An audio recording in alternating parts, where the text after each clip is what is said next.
Stop making this mistake in your team events.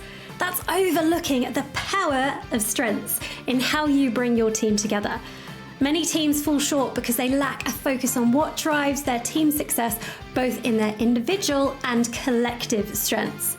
I'm Chloe Temple, the founder of The Ultimate Offsite, and in this episode, I'm joined by certified CliftonStrengths coach, Siobhan. Together, we explore how you can use a strengths-based approach to amplify your team events. This is a must-watch episode for anyone who's curious about how strengths can elevate their team performance and engagement. So, should we dive in?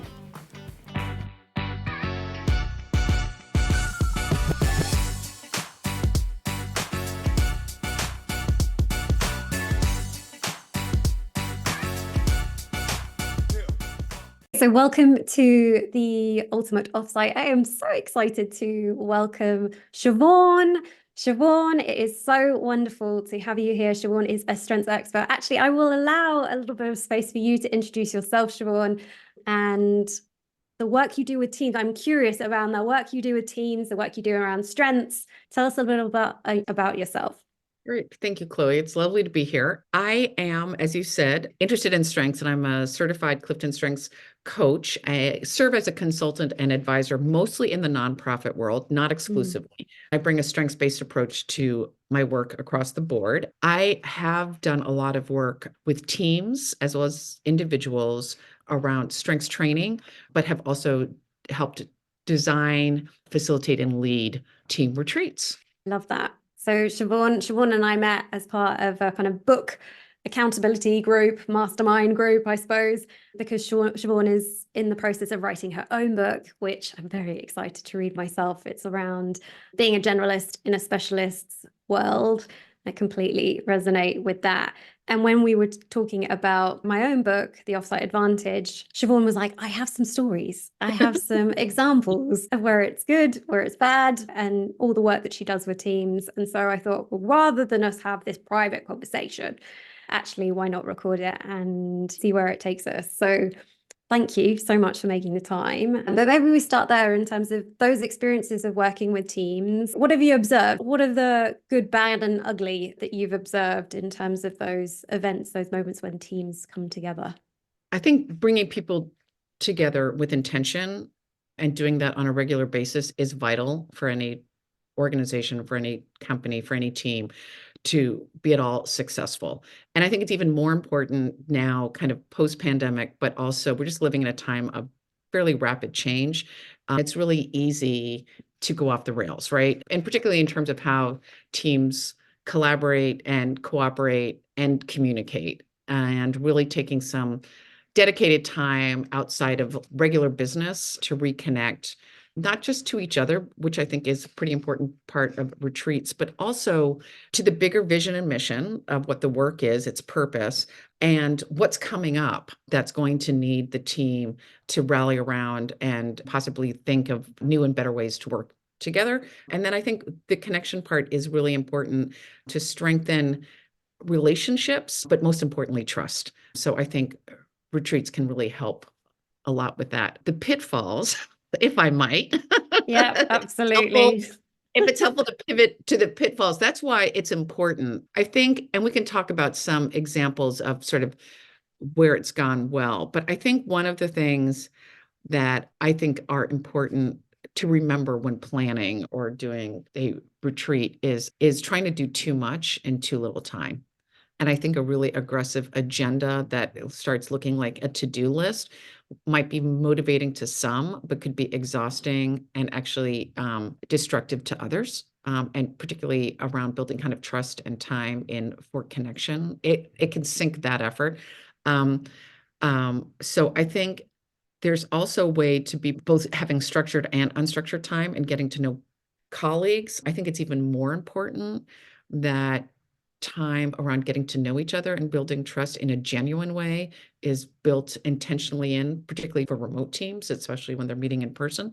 I've worked with some teams who had not met each other and were meeting each other for the first time in person, and how important it was for them to kind of just check their own assumptions based on the virtual world, but also get to know each other in a one-to-one way that they could kind of bring forward in a more effective way. And I think this will be a question that you asked. I think it's really important to involve enough people, if not all people, in the design and build of the retreat, really about creating ownership so that people have a sort of a stake in the game and not just kind of showing up being like, well, we'll see what this has for me kind of attitude. You don't want anyone, I think, going in cold. I think not celebrating enough. Now, I have high positivity, so I tend to bring the celebration where I go. Love it. But I think that celebration is like play. They'll learn something 5 times more quickly if they do it during play. Gamifying really works in one way to learn, but celebration is a really effective way to build positive and trusting relationships because it does take some level of vulnerability to celebrate, right? So I think not celebrating enough is something to watch out for, and also not individualizing enough, right? So I think people need to be seen and recognize kind of how they're coming into something and kind of what they bring, and how to think about that is important. I think a mistake people often make, and this is connected to the celebration and to getting to know each other, is defaulting to kind of standard activities for fun. So I think sometimes like, oh, we'll all meet at the bar afterwards. Well, that can be fun for some people. It's not fun for others. So I think being as intentional about the planned time as the unplanned time is also pretty important.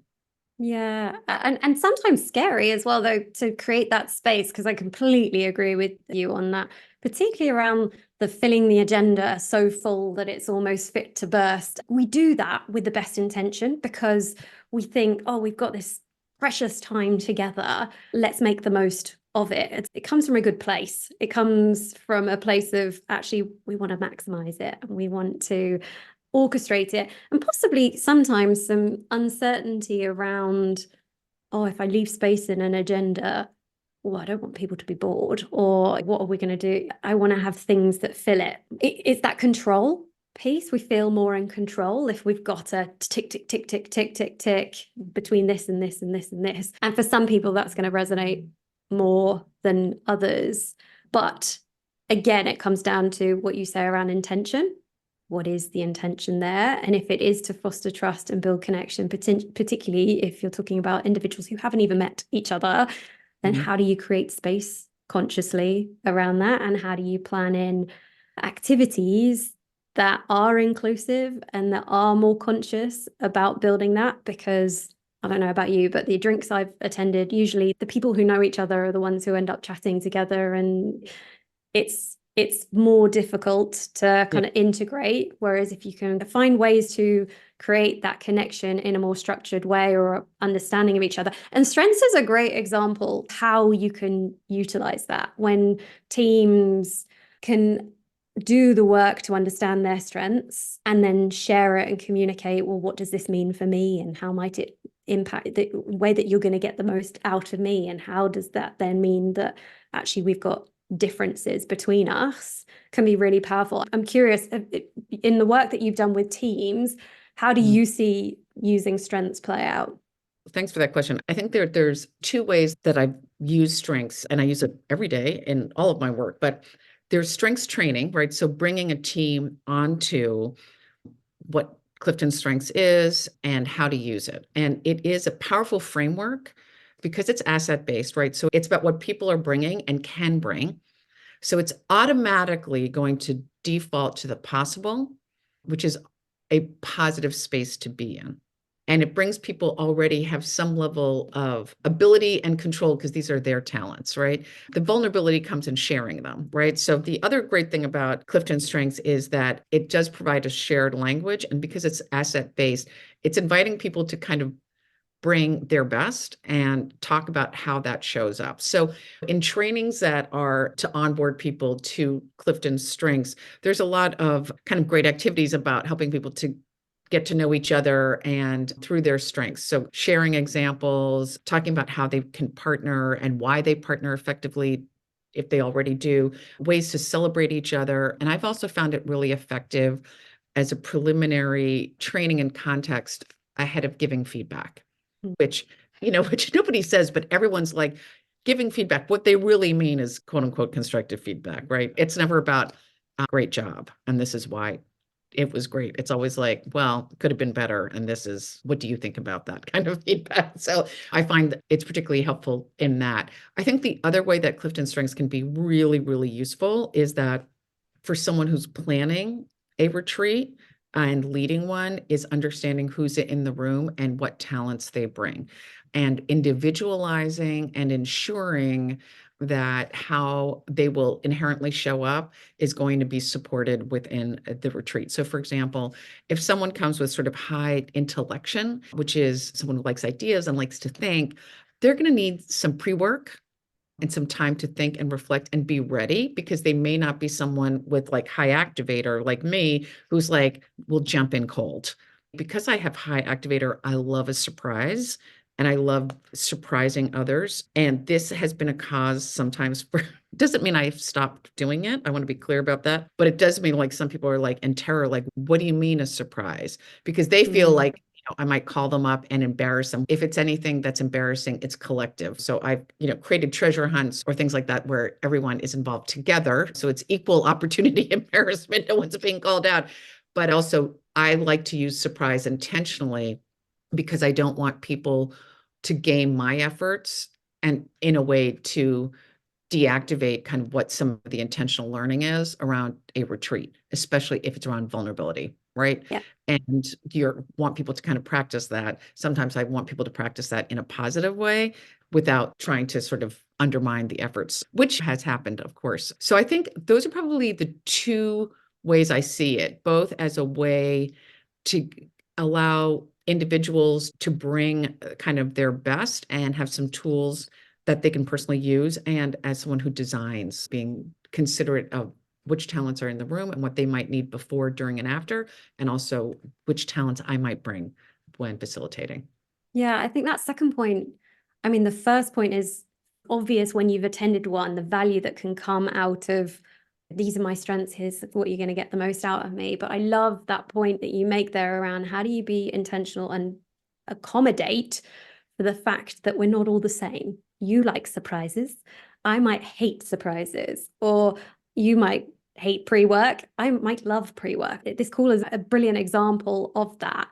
That I could have sent you bucket loads of pre-work to do or pre-thinking to do. And for some people, that would be really valuable. And they'd be like, thank you so much, Chloe. That's so helpful because it's enabled me to set me up to have a really great conversation. Whereas for you, with the high activator, you're actually like, I will go on the fly and what comes out will be, and I'll trust myself that I'm going to be able to hold that space. And so there's a real consciousness that leaders get to build in around how do you accommodate as much of that as possible so that you're not going overload on pre-work, but you're enabling it there for those who need it. As an example, that maybe you're signposting that a surprise is coming up, or that there might be a space around vulnerability that is coming up without ruining the surprise, or using surprise intentionally, because a lot of surprise comes up a lot in offsites when a leader hasn't shared the agenda just because it's been the last thing on their to-do list or it's not important for them. Right. But for some people, having a line of sight of an agenda beforehand is really comforting. Or there's something like, okay, there will be a break here, and I know that X, Y, and Z is going to happen. That doesn't mean that you have to ruin the surprise. You can just build it in as part of the agenda. Yeah. So it's funny, I don't want to share the agenda with the group broadly. And so what I've realized is I can share an agenda that works for them, but I don't have to share my version, right? Which is annotated and has little surprises looped in, right? But I had to learn that people are not always comfortable not knowing what's next. I didn't always do it that way, but you make those changes. Yeah. And I think that having that strengths awareness gives you that empathy for other people are different and other people's preferences, and enabling you to accommodate for that. And it also not only for you as a leader, but for the individuals within your team as well. Why is there conflict that might be arising? Why might there be frustrations that are lying? Well, if one person is expecting an agenda and the other person is never providing one, like how do you communicate that actually that help each other see the value in doing that? I think is a really great example. I'm curious if you have a particular example of an offsite that went well or went badly. So let me tell you, these are both virtual examples. And I have other ones too. Well, there were two that I did for one company, and they're very different. And I think that's kind of important. One was sort of was during COVID, and it was sort of end of the year. It was that Christmas, it was December. So it had been March. We had lockdown in the States starting in March, and everyone was fine during the summer. And then it was all back to lockdown again. And people were really struggling. And the decision was made. This was just an hour-long virtual gathering, let's call it.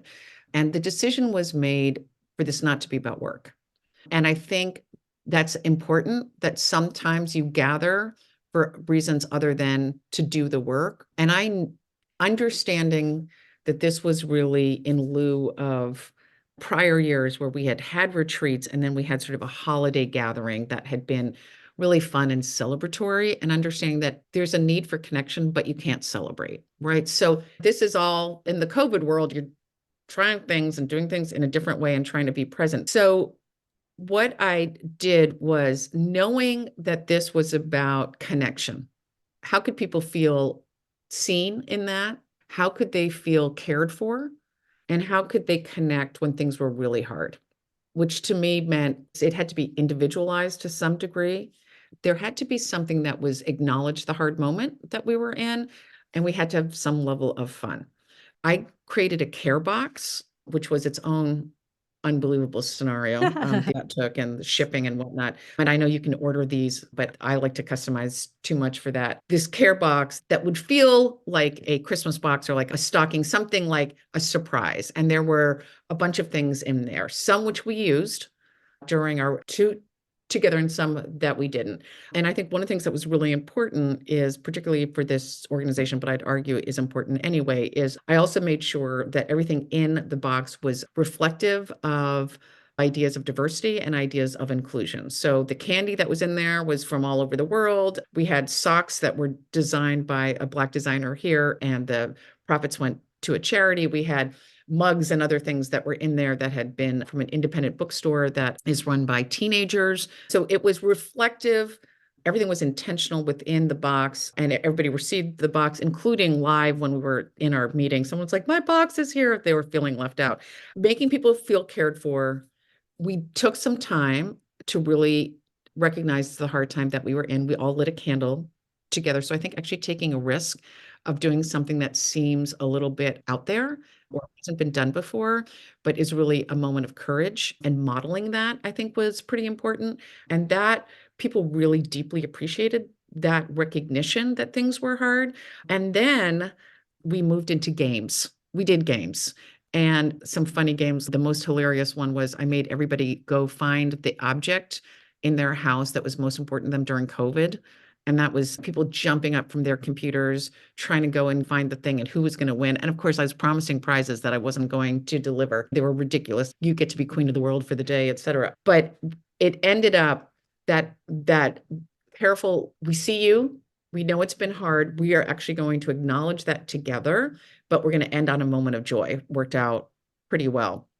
This same team, we had to do all virtual retreat that was really about getting ready for a pretty significant strategic direction and kind of leveling up and what to do. So there was a lot of this sharing out of the strategic plan and different perspectives. And it was like, well, how do we wrap this up, right? It was a lot of like brain activity. And so I decided to create something, and it was the name of the organization. Let's call it GTTV, right? So their assignment was they had an hour in their breakout groups. They had a brief of what the roles needed to play. There had to be a reporter, there had to be an anchor, they had to do that. And it was using the virtual framework to its best, right? So this idea of TV and people presenting as TV, it was so good, and we recorded it. It was so good that they shared it with the board.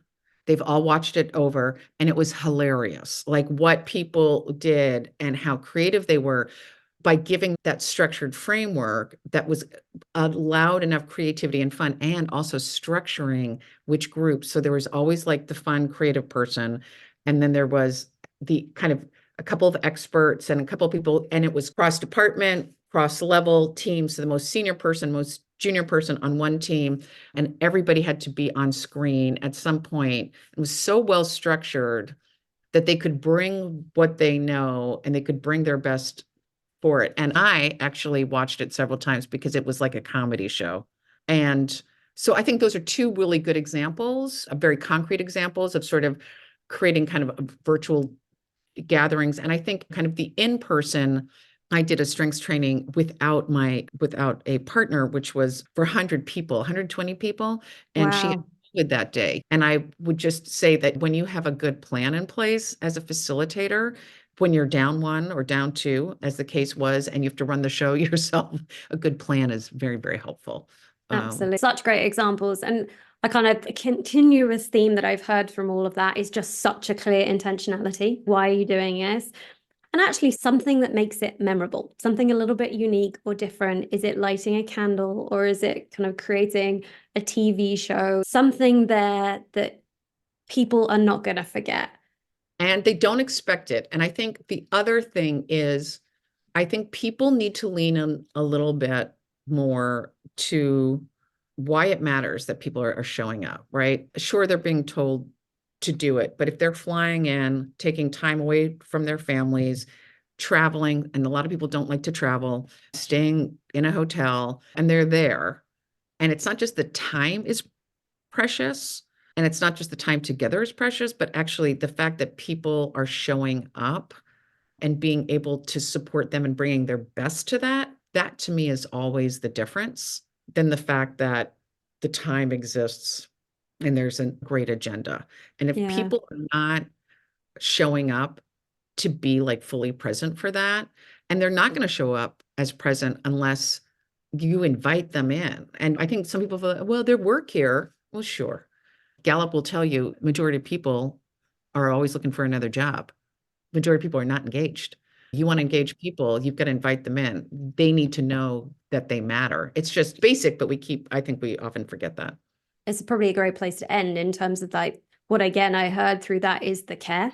Like show that you care through the intentionality beyond just, okay, right, a care package, but the respect. You show that you care by respecting them and their time and who they are as a person and what it's taken for them to come together, regardless of it being online or offline. That care and intentionality is absolutely kind of vital. Use that word respect, but I think you're right about that. I think the word respect, and I think where people are afraid of it is they feel like if you do that, it takes too much time. But it's actually how you show it, not the time you spend doing it. And it doesn't have to take time. The time can come up front from the consideration, the thought that's gone into it. People have known, or you can see it, you can feel it. You can feel the care that will have gone in through that moment or through those experiences. Siobhan, this has been such a valuable conversation. A big thank you for taking the time out of your busy day today to have this conversation, sharing those beautiful examples, and look forward to speaking to you soon. Nothing but a pleasure. Thank you, Chloe. And that is a wrap. I hope you found that conversation useful. See, Strengths is such a powerful tool that can help your team better understand themselves and each other. In this episode, we might have just scraped the surface of how useful knowing your strengths can be, but I hope that you took something useful away from it. My number one strength is learning, so I would love to learn from you. What has been your biggest takeaway? And what's something else that you'd like to cover in this channel? Changes are ahead for this channel. So to help me create something super useful for you, let me know what that might be. Thanks for joining. And if you haven't already, please hit the subscribe button. It helps more than you could possibly know. Until next time.